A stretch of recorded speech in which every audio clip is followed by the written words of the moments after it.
అని చెప్పదలుచుకున్నారా చేసుకోండి, బట్ అది నో.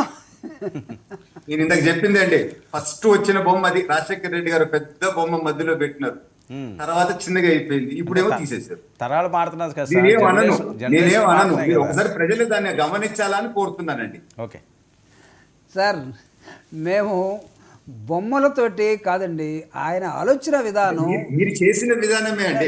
ఎక్కడన్నా ఎవరైనా లాంచ్ చేసినప్పుడు చూడండి, లాంచ్ చేసినప్పుడు చూడండి, రాజశేఖర రెడ్డి గారు బొమ్మ మధ్యలో పెట్టుకొని నవ్వుతూ మేము మంచి చేస్తాము అని చెప్పి ఏమైందండి ఆ రాజశేఖర రెడ్డి గారి బొమ్మ మీ అంటే ఒక విషయం మీరే చెప్పండి. కాదు ఇది దీపక్ రెడ్డి గారు ఏదైనా ఒక టర్మ్ వరకు ఒక టైం వరకు ఏదన్నా వాడతారండి, ఆ తర్వాత ఇండివిజువల్గా ఎదగాలని కోరుకుంటారు కదా. మన పిల్లలన్నా మీ ఫాదర్ ఏంటంటే స్కూల్లో ఉన్నంతసేపు వినండి, మా ఫాదర్ ఏంటంటే బిజినెస్ మ్యాన్ అంటారు, మీ పిల్లలు కాదండి కాదండి స్కూల్ వాడుకొని అవసరమైన తర్వాత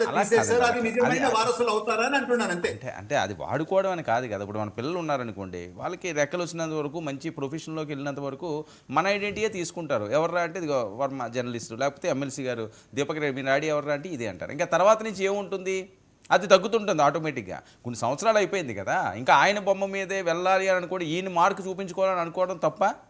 ఎవరన్నా సరే ఎవరన్నా, నేను అదే అంటలేదు, నేను అనేది అంతే అండి, నేను తప్పు అని అంటలేదు. నేను అనేది ఏ రాజశేఖర రెడ్డి గారి బొమ్మ పెట్టుకొని ముందు ఆ పార్టీ వచ్చిందో, ఆ రాజశేఖర రెడ్డి గారి సిద్ధాంతాల ప్రకారం ఆ పార్టీ రన్ కావటం లేదు, అందుకనే ప్రజలు తిరస్కరించినారు.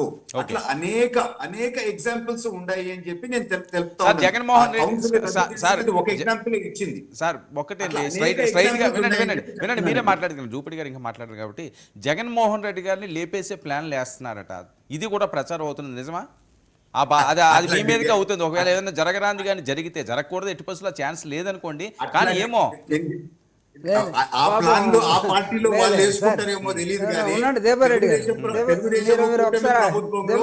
అటువంటి సంస్కారము అటువంటి కల్చర్ లేదు.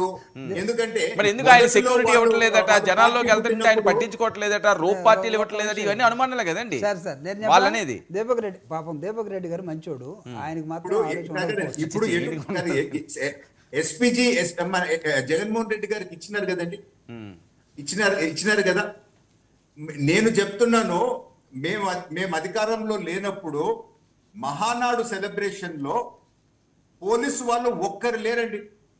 అసలు అవుట్ ఆఫ్ కంట్రోల్ జరుగుతూ ఉంటే నేను స్టేజ్ దిగి ఒక ప్రేక్షక పాత్ర, ఒక ఎస్ఐ చెప్తుంటే మనుషులకి ఏమన్నా అవుద్ది, దయచేసి మీరు రాండి, మేము చెప్తే ఇంటూ లేదని చెప్పి రిక్వెస్ట్ చేయాల్సి వచ్చింది.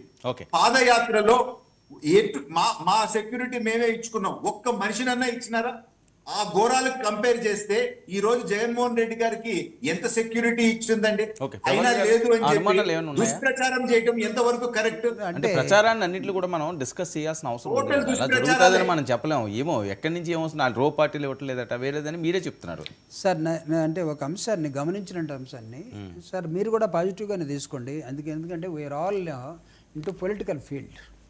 మనకి పాలకపక్షమైనా ప్రతిపక్షమైనా లేకపోతే దాని కింద దానిలో భాగంగా ఉన్నటువంటి మీరైనా నేనైనా మాట్లాడేవాళ్ళు ఎవరైనా సరే, ఒక పొలిటికల్ థ్రెట్ అనేది గతంలో కన్నా ఇప్పుడు జగన్మోహన్ రెడ్డి గారి మీద ఒకటి ఎస్టాబ్లిష్ అవుతూ ఉంది. అవుతూ ఉంది. ఇది లేదు అని చెప్పాల్సిన బాధ్యత నాకు తెలిసి దీపక్ రెడ్డి గారిదే. ఎందుకంటే హీఈస్ ఇంటు ద గవర్నమెంట్. గవర్నమెంటే అన్ని విషయాల్లో చాలా జాగ్రత్తగా చూసుకోవాల్సింది. గవర్నమెంటే మీకు ఒక 3 వెహికల్స్ రండి, 100 మంది రండి అని సత్తెనపల్లికి చెప్పిన గవర్నమెంటు ఎందుకు 500 మంది పోలీసుల్ని 5 జిల్లాల నుంచి సత్తెనపల్లికి లేదా రెంటపల్లికి ఎందుకు తరలించారు నేను అడుగుతాను. అసలు మీరు 3 వెహికల్సే కదా, ఓన్లీ 100 మంది. మేము కాదనలేదు. మార్గ మధ్యంలో జగన్మోహన్ రెడ్డి గారిని చూడటం కోసం పొలాల నుంచి పరిగెత్తేవాళ్ళు, గ్రామాల నుంచి జాయిన్ అయ్యేవాళ్ళు ఉన్నారు. మీరు వెళ్ళినట్టున్నారు కదా?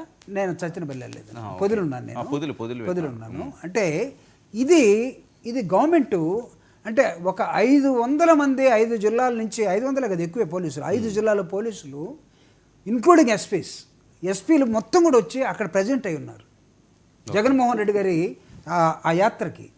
అంటే మీరు ఏది యాంటిసిపేట్ చేసి మీ ఇంటెలిజెన్స్ కానీ మీరు కానీ 100 మంది మనుషులకి 3 కార్లకి ఇంతమంది పోలీసులు ఎందుకు వచ్చారు? అంటే ఇట్ మీన్స్ నాకు తెలిసి ప్రభుత్వం కూడా కేర్ తీసుకుంటుందేమో ఓకే ఇలాంటి సంఘటనలు ఓకే జరగకుండా ఏంటి దీపక్ రెడ్డి గారు ఇదండి ఆయన పాయింట్. వర్మ గారు, నాకు సారీ, నేను ప్రతిసారి ఇంటరప్ట్ అవుతా ఉన్నాను. ఈ విధంగా అసత్యాలు చెప్తాము చాలా చాలా తప్పు. నేను అసత్యం ఎందుకు అంటే క్లియర్ కట్ ఇంటెలిజెన్స్ మాకు రిపోర్ట్స్ వచ్చుండాయి.